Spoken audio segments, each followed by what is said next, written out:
Hello and welcome to The Big Story, where we'll discuss the top news of today and explain why it matters. I'm Kimberly Jiao, coming to you live from the Straits Times newsroom. After almost 6 months of street protests, the tsunami of disaffection helped pro-democracy parties ride the wave to a landslide win in Hong Kong's district council elections.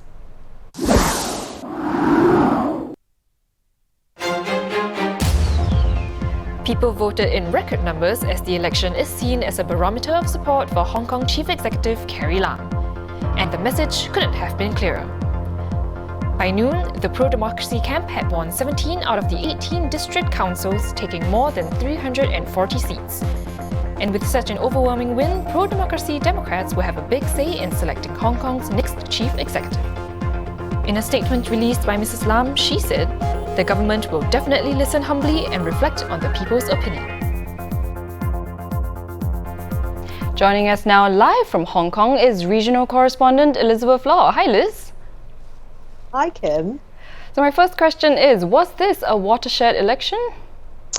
Well, I suppose to that you can say yes and no, because firstly, this is the district council, which is the equivalent of it in Singapore is town council. This is the lowest rung of elected officials in the Hong Kong political system. So these people who are elected, they will deal with very grassroots type things like noise complaints, like where the bus stops are going to be, like town improvements. Just that in Singapore we don't vote for them, but in Hong Kong you do. But yes, because this seems to have been a turning point in the unrest. In the days leading up to the elections, we've actually seen that people have calmed down, and we don't see protests being as violent as they have in the past months, in fact. So at the end of the day, I would be, sorry to cut you off, but at the end of the day, I would be cautiously optimistic to say that this could be a turning point. I see. So was there sort of a generational divide in the way the Hong Kongers voted? Well, the fact is that we don't have the numbers to back that up yet, because I mean the election was just last night. The polls closed at 10:30 and counting went on till basically noon today, and so that we don't have the actual breakdown of how people voted. But going into these elections, we knew that the younger people tended to be a bit more pro-democracy.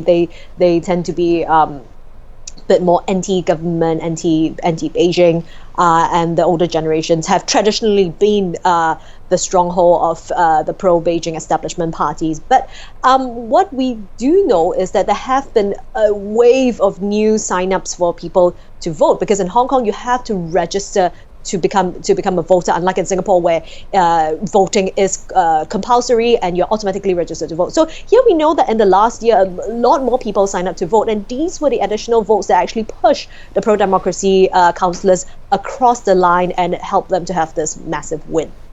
Oh, wow.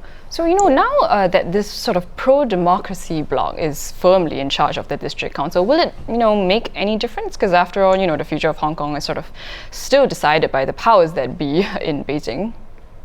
Well, again, a caveated answer, yes and no. I would say that yes, to a certain extent, because you have to remember that even though they are just district councillors, they are not legislative councillors, which is the next level where you actually get to vote on laws and to make laws and change laws.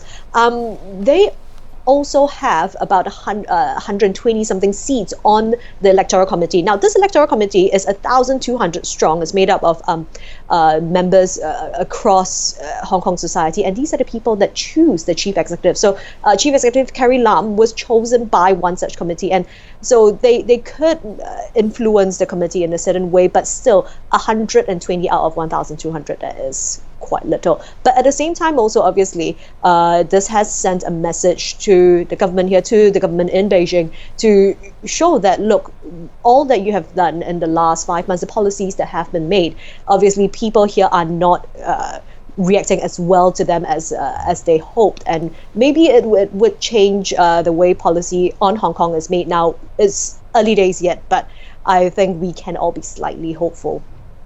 I see. Well, it remains to be seen, as you mentioned. Well, but thank you for taking the time to share more with us, Liz, and do stay safe where you are. Thank You you. can access more of Liz's analyses on Hong Kong or have a look at the full election results on straitstimes.com.